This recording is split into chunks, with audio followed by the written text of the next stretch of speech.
sports stars live in the South Bay, like Okay. South Bay, Manhattan, Manhattan. Manhattan. You don't want to live in that fucking shit, fucking LA. Yeah. It's too crazy, man. Yeah. And now with the world that we're living in, it's just too much anger and hostility and craziness. Yeah. It's a huge bubble, and I love that. Because it's not and most people it's just like, well, if you don't get what you want here, Glendale's right there, so it's like, lesser of two evils. I actually like Glendale too. Good restaurants. Oh yeah. Nice people. I don't know. For me, it's really comes down to two things: the people, Yeah. and the quality of life in terms of the environment. Yeah. I don't want to be around, like in LA, horns are honking, a lot of hostility. I don't want to be around any of that. I like quiet. I like when people are just friendly to everybody. Yeah. It's like, when you're down in West Hollywood and you're pulling out of a parking lot. Oh shit. No one's gonna let you in. No. Nobody. No. Nobody. No. It's all about me. No, and they will speed up to not let you in. Yeah. It's the individualism Horrible. on steroids. It's pathetic. Yeah. It's disgusting. You Yeah, come it down here, you can be 80 feet away from getting in the street, and someone's gonna let you in. And I fucking love it. And it's not about. It truly is the fact that we all live in the same community, and people are cool like that. But it's a community. See, that's the key. Yeah. In a lot of areas, you don't have communities. You just got, the people that live next door to me or across the street. They don't know anybody or they don't even speak. Right. In LA, it's a bunch of mercenaries. That's what really gravitated me towards Phoenix because, people are just like, hey, how you doing? And I was like, what the hell? Yeah. I do like Phoenix. I think It's a nice place. I mean, it is. I don't think I would live there for the rest of my life, but I would just like to go there. I got some business interests I'm trying to pursue and websites and stuff, different ideas, and then I have a platform podcast I'm trying to develop. Fantastic. So it's just like you never know what. It's never about the destination. It's a journey of life. It is. That's true. It truly is. And that's where because you said something earlier. One thing that's my mantra, right? It's about the quality of life. It is. Everybody wants quality of life. Right. But it doesn't show. It shows up in your commitment. It shows up in your friendships. Yeah, because it's about the people. But are you committed to your friendships? I am. It's just like And you know what? Honestly, I live in a city that I was born and raised in. Okay. I could have lived in many other cities in this country and lived in a mansion. But what you pay to live here? Oh yeah. Oh yeah. Oh no doubt. You have to have a commitment. No doubt. Yeah. To people, and that's really what it comes down to. And I'm close friends with people that I went to middle school with. Oh, is that right? Yes. Okay. So it's and my family is a couple miles from here. So okay. You have to be you have to figure out what you want in life. Yeah. And no matter what that is, it has to be true to yourself. Oh, you right here? Yeah, I'm right here. That's good. Thank you, my friend. Oh, you're welcome, man. Be safe. Get home safely. Oh, you going home? Close to it. Close to it. Okay. Let's see. I made 517 tonight, so. Okay. That's a fucking good That's night. a good fucking That's night. a good. I only worked the weekend, so I love that. I'm glad to see that. So I don't know. I'm working my way to Pasadena. Okay. Well, good luck to you. All right, yeah, you as I well. hope everything works out in Phoenix. I know you'll be back. Of course. I came back last time. I came back from Santa Cruz, which is on the beach. I like Santa Cruz. I was in Ben Lomond on a buff, but the fog is like this. Oh my God. But it was lovely because the beach was right down. You know what I mean? Santa Cruz it's kind of hippie-ish and it's kind but of. There's something about people at the beach. They're calm. It's more relaxed. They're relaxed. They're That's chill. why who doesn't like Hawaii? There's no hatred. There's no bullshit. Yeah. I mean, you go to LA and you see the world we're living in. It's a doggy dog. It's crazy right now, right? Yeah. So I feel like we live here. We're secluded in a little bit from that nonsense. Yeah. I don't want to be around it. I don't want because I didn't grow up like that. Yeah. You know, we had... It's everybody's at everybody's throats. Which is bullshit. And it's bucking for position, which is arbitrary because there's fucking space for everybody. You know, what's ironic? As children, you're raised to accept and to be like everyone's equal. Yeah. You get older, all of a sudden, you're this, you're that, you're this, you're that. Your identity. And you're no longer equal. What is this? It's a weird world we live in. But you know what? It comes down to what I try to talk about is, we have our individual solutions. Yep. But what about our collective solution as human beings? Because we're all in this mess together. But the collective solution, the problem is that people generally only care about themselves. Of course. And that's the hard part. That's the hard part. Yeah. Such as, look what's going on now. Correct. Correct. Because people don't truly care about others. They will not put the other people's lives ahead of their own. Oh. It's all about themselves. And that's truly why Trump got elected. That's truly why, we are in this world today, because people value themselves more than anything else. And they don't realize that if you value other people, the world becomes a better place, and everybody gets to have a better life.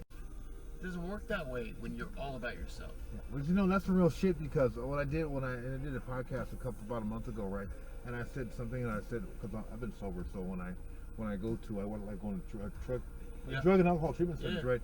And I tell them like this, man, it's never what I can do for myself that ultimately matters. It's about what can I do for the next person.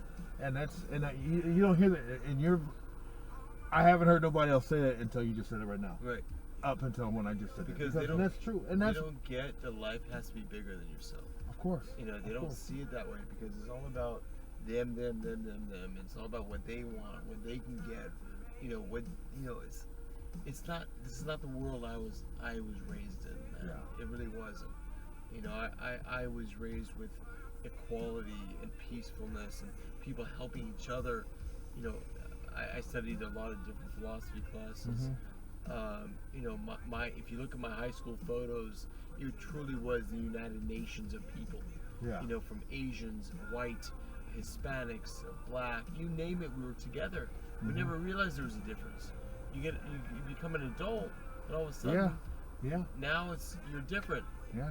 And it fucking sucks, and it breaks my heart, because there's so many people that are suffering now because of that. Yeah, divide and conquer. Divide and conquer is fucking bullshit. It's an old remedy that fucking still works, and people fall for it, pray to it every day. Oh, that sucks, man. Well, yeah, and it really does. And I feel like, we have a very divisive political structure right now. I've never seen so much love and hatred at the same time. Fuck yeah. I've never seen it. No, I get that. It's a bizarre situation. It's a very scary situation. Yeah.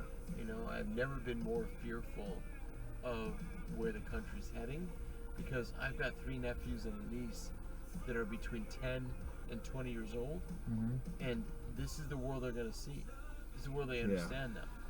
Yeah. And the internet and social media is not helping at all. Doesn't help at all? No. But this is the world they understand. Yeah. Our world, we're the older generation at this point, and we saw Reagan and Clinton and Bush, and good or bad. I'm 52, so I'm 48. I'm with you.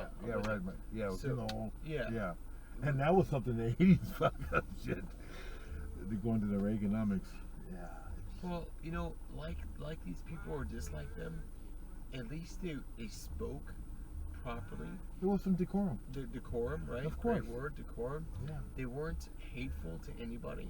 They weren't assassinating people's culture and where they came from, and all that shit. But you know what really kills me? It's the insightful language and the speaking code that a lot of people just miss. Right? You know what? There's a thing about accountability. Like when the cop stops us, right? You have the right to remain silent. Anything you can or say will be held against you, right?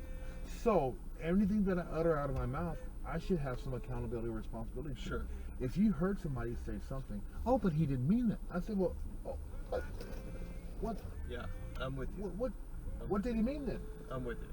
Because it fits your emotional state at a given point in time, or is it just something that soothes your soul because It baffles my mind about that. That's tough. It's yeah, tough because the police now have become like second-class citizens. Yeah. And it's scary because when we're in trouble, who are we gonna call? Exactly. You know? Can't call it Ghostbusters. You can't call it Ghostbusters, baby. You cannot call it. Who are you gonna call? Ghostbusters? No. And that's that part of it is I have a lot of friends in law enforcement that were in the military. I know the things that they've done for this country, and the fact that they are now hated by a certain demographic of the population scares me. But you see how that whole thing goes. It's like it's generalizing. I've had my issues with the criminal justice system and with cops. Sure. But I do know that out of everybody, if I say that they're all fucked up, that's the most ignorant statement I can say, right? Well, that makes me no better than to say, well, if one person is doing this, so then the whole group must be fucked up. And that's not how. But see, that's not fair. It's not fair. That's not fair at all. Because but I will say this though, if you think back to high school, because we went to high school at the same time. If you think about your buddies that became cops or went to the military, I think back to my people that I knew. They were kind of dicks. Yeah. Honestly, they were. Yeah. They were the football players, the arrogant motherfuckers, the people that were creating havoc. Yeah. So you give them a badge and a gun. Are they gonna be good people? No. Are they gonna change who they were? No. They were dicks to begin with. Yeah. So guess what? I'm not so surprised. I'm really not. You know, honestly, when I make that distinction to friends of mine, I'm like, you're talking about cops. These guys aren't angels. Yeah. Because they were assholes to begin with. Yeah. You know, so when they talk about retraining, I'm a fan of that because a lot of these people they work a dangerous job, but their core is not just. Their core is hostile, and when you put in a hostile situation, your core is going to come out, and that's the danger. I think that with a lot of stuff that's going on, because one point that's really got me in the last couple of years is with this overzealous cops and their actions and their behaviors. If you start attaching, and the taxpayers are left to settle up with the taxes, if you start attaching their pensions to their inability to do the jobs in which they pay for correctly, like when we were growing up, when we didn't see none of this. Sure. A lot of that stuff would stop because they know that at the end of the day, okay, I can do my job, but I still have my pension. Yeah, there's consequences. So start attaching their pension to their behavior. And you know the sad part is, how dumb are you as a cop these days? I mean, everyone's got a fucking camera. Everybody, and you do stupid shit. You know, I don't get it. I don't fucking get it. That's just like, that's like somebody trying to go in a store and steal something. They got cameras everywhere. There's cameras everywhere. But how does a guy with his knee on someone's throat think that he's gonna get away with that? How is that possible? You know, in our world, the worst depiction of society that we saw was OJ. Yeah. Right? And the riots. Yeah. Right?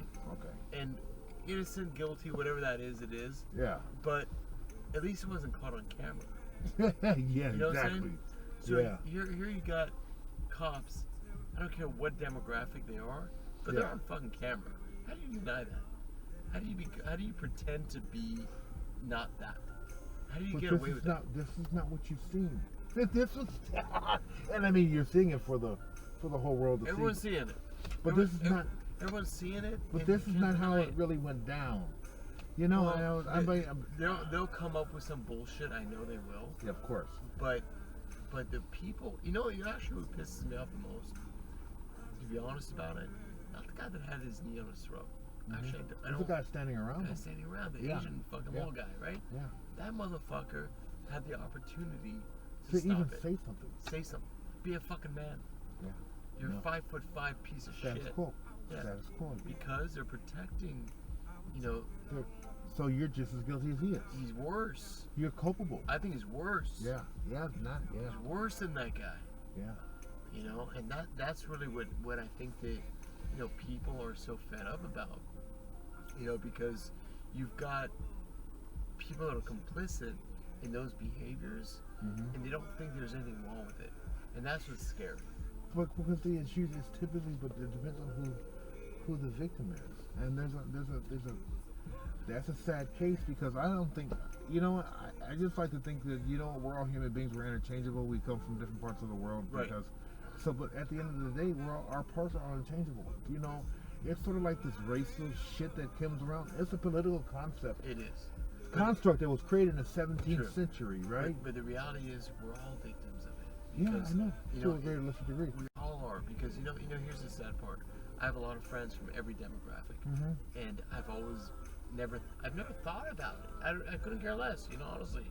And like one of my good friends happens to be African American and said to me one night, he goes, "Ron, did you march?" I said no. I said, he goes, "Why not?" I said, very simply, I don't want to be around fucking 100,000 potential COVID people. And I'm sorry, bro. I said, did you? He goes, no. I said, why not? He goes, I don't want to be around a bunch of COVID people. Yeah. And you know what?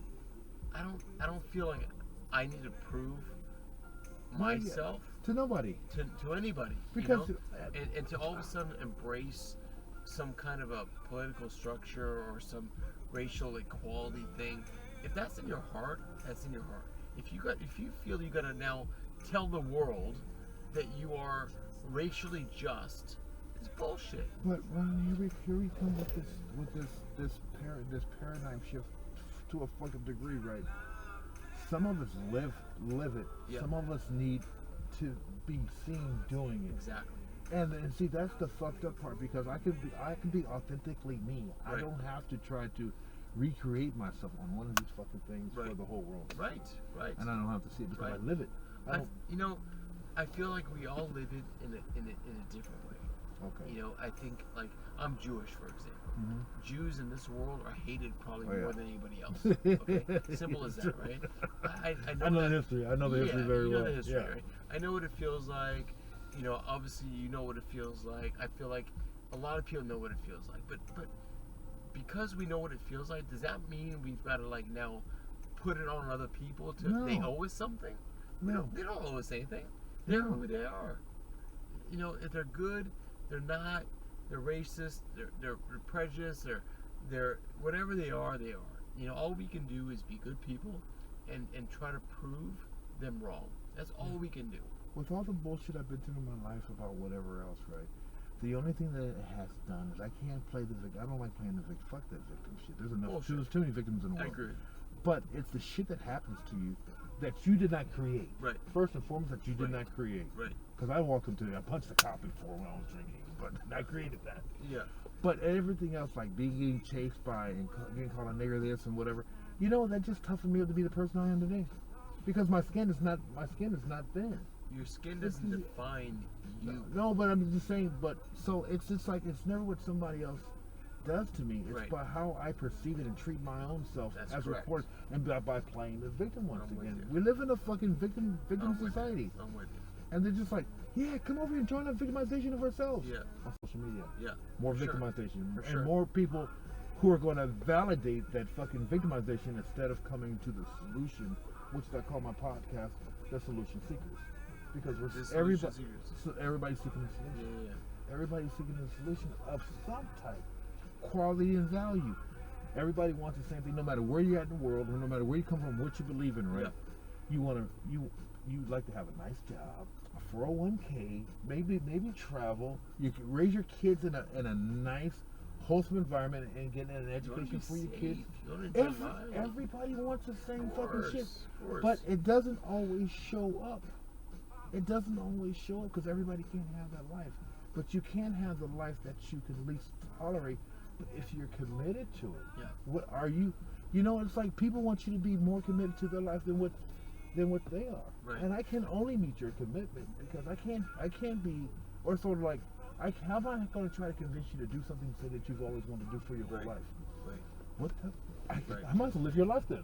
Yeah. And, And I think part of the problem is that, it's like I was saying earlier, when you're a kid in living in America, in a melting pot culture city like LA is, you don't realize, I didn't realize until I was 18 years old, I went to college, that people were different. Because, honestly, you grow up and you don't look at someone as Asian or someone as Hispanic or whatever. Those are my boys, They're your boys, right? Yeah. So what happened, I'll never forget this, man. My 18 years old, I'm going to college. In my first few weeks, the campus tries to get you to join these clubs, right? All of a sudden, it's like segregation. Because they're like, okay, the Italian American Society, Jews for Jesus, Latino whatever, Asian Americans, African American Society. So now you spent your whole 18 years of your life, your childhood, feeling and believing and understanding that everyone's the same. Now all of a sudden they're trying to pull you apart. Yeah. Are you fucking crazy? You have to be different and separate from everybody else. Which is pathetic, and I hate it. And it's like the separate but equal clause that the country for a long time. And here we are now, right? You fast forward, and you grow up in that world, and you see what happened in June and July, and all this craziness going on, BLM, all this stuff going on, and I'm looking at it like BLM. I mean, wait, did this not matter before? Now it matters? So no one cared before. Now a dude dies, and all of a sudden you fucking care. Yeah. Wake up! This is not the first time. No, it's not. And it's not about black or white. No, it's really about people believing that they're above the law. That's the true that's the problem. True. And that's the problem. It's like Martin Luther King and a host of others people have said, right? Any injustice that happens to anybody is an injustice to us all. Exactly. See, but that's missing out in the whole thing. Once again, no, we're treated worsely. We're treated. My heart. You know what? Just because history, economics, and that's my thing. Sure. That's what but if you go back historically, man, everybody's been fucked over to a greater or lesser degree. Sure. It depends on the lens or the emotional state that you're trying to try to satisfy within yourself, and that's some fucking bullshit. Because look at it academically and not emotionally, because that's how I try to view things. Yes. That are tough. Because if you do it academically, I can assess everything like I'm writing a paper, and start looking at it. Then I said, oh, okay, this and that. But now if I'm doing it emotionally, oh my god. The anxiety, the panic, the fear. That's where all the fear comes It in. does. And you know what fear is? False evidence appearing real. I stole that from Les Brown. That's awesome. Yeah. False evidence appearing real. Yeah, because it's sort of like, where does anxiety come from? Fears are trying to control the unknowns. Why don't you just go through the process or the journey and don't worry about the outcomes? And I let God take care of the outcomes. I just do the work.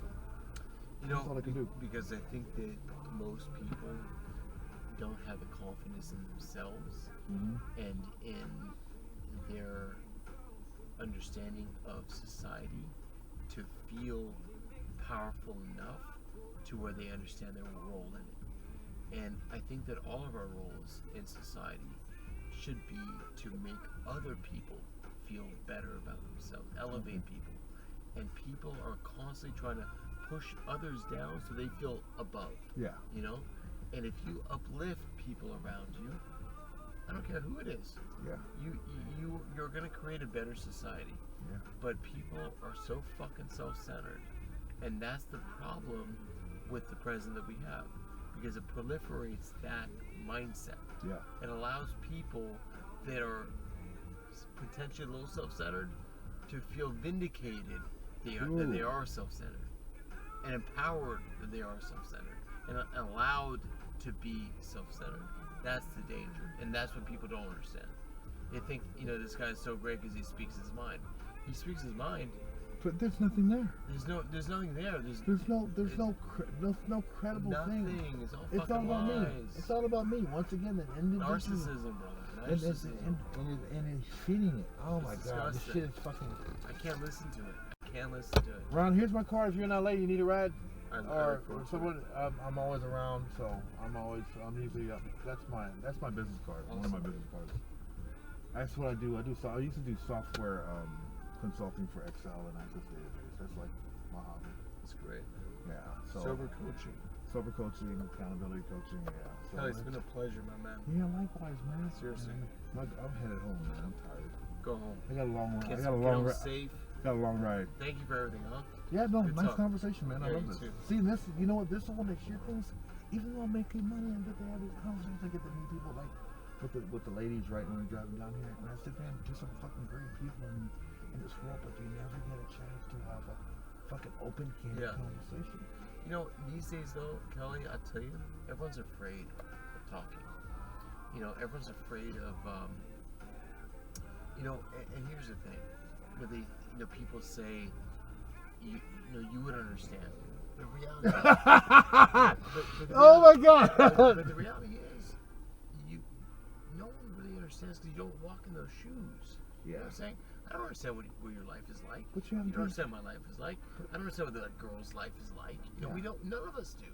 So why do we have to feel that we have to understand everybody? You don't. You know, you don't. So I'll give you a great example. One of my good friends, you know, he does. I don't know if you know Jerry Harrison. He does a pre and post game show for the Dodgers. I think so. He's half Latino, half black. Okay, and he's grown up. His father played baseball. His grandfather played baseball. I mean, he's had good fortune in his life. He didn't grow up, you know, he didn't grow up in a bad neighborhood per se, right? So, as this whole thing is going on and BLM and all this shit, and he goes to me, Ron, you'd never understand. I said, Jerry, I've known you for 10 fucking years. I said, explain to me what I don't understand because I want to understand. You know what I mean? And he's like, look, man, you know, you don't see it, but I've had opportunities in my life not come to me because of my color. And I was floored because, again, you know, like I said, I will never understand that, you know, because I didn't live that, right? But the reality of that is that how can we expect to understand when we didn't live in that? Yeah, but you know what, Ron? But check this out. This is what I tell people. You know why I missed out all those opportunities? Because I'm too fucking sexy, and they were hating on me. So if you always want to have a reason, I know some people who were, you know, from all different walks of life, and he said, dude, I didn't get the opportunity because of this. I'm either too smart, too dumb, too this. There's always a fucking excuse. Always. But you know what? The way I look at it now, that opportunity wasn't meant for you. The right opportunity will always, the doors will just open up for you. Yeah. And sometimes quit looking at that like I was denying opportunity. Maybe that wasn't the one for you. And and I think that those opportunities are earned. And they're earned because you've given such good energy and good vibes. For years, you know. And I've had so many failures in my life. I mean, tons of failures, you know. Yeah. But it wasn't until the last couple of years that I started tasting a little bit of success, and it wasn't because I was, you know, dumb or did stupid things, right? But we all learn, we all evolve. Yeah. And part of it is being consistent with who you are, and being true to yourself. Because if you're gonna be like all these other fucking assholes, mercenaries, they're just trying to put their foot on your head to push you down so they can elevate themselves, it all catches up to them. Yeah. You know, I have a cousin of mine who's going through a divorce right now. A great example, Kelly. This guy is a career criminal, and I really mean that. You know, he's taken advantage of everybody. He's hooked up with his friends' wives. He's stolen. He's cheated. He's done everything. And he used to sports bet a lot with friends of mine that I know that, you know, were just in that world. And he had the most incredible luck. He'd win NFL, MLB, Lakers, Dodgers. You know, you name it, he'd win. Yeah. And I would always marvel at it. I'd be like, dude, this guy, I hope one day he gets this. I really do, because he doesn't deserve any of this. I'm related to him. I'm related to him. So he gets married. He cheats on his wife the first year they're married. She catches him. Fast forward 10 years. They've got a 12-year-old son. who now despises his father. Of course. Which is sad as fuck, right? And now they're going through a divorce. It all comes around. Yeah, it does. Full circle. Comes around. Full circle. You know, you cannot be a bad soul long enough to where it doesn't catch up to you. Yeah. You know, and that's what people don't get. It's not about them. It's about other people. And as soon as it becomes about yourself, you're fucked. You're fucked. You're fucked. Because now you're just putting a carrot in front of yourself. And you're never going anywhere. That's right. So I wish you well, Kelly. You're Likewise, a good man. fucking man. Good luck to you. Same to you. Oh, but you're talking about the opportunities. See, remember that a lot of times when an opportunity doesn't present itself, well, quit waiting for opportunity and go create your own fucking opportunity. That's for sure. You know, and especially in this digital world we live in. Yeah. All right, man. You have a great weekend. You too. Be safe, huh? Yeah, have a good time with the ladies next weekend. Bye. I think I'm a little jealous. Yeah, it's the easy part. Yeah.